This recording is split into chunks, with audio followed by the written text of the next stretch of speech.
So the process to change language on Temu app is quite easy and simple. Once the app is open, it is same for Android as well as iPhone. Just go and tap on this person icon at the bottom. At the bottom middle, you can see a person icon. Tap on this. This would open up the profile.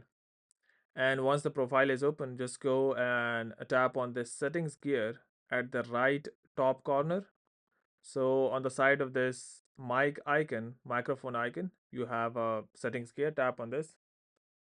And once you are inside here, uh, first you have payment methods, then country, and then you have language. Tap on language. And here, depending upon the country, you would have multiple language options. So you can just go and select any language from here. For example, I go for the Deutsch, and now the all the language has changed to Deutsch, that is German. So hope by doing so you'll be able to change the language on Timu app. But before you go, please like, subscribe, and share. Thank you.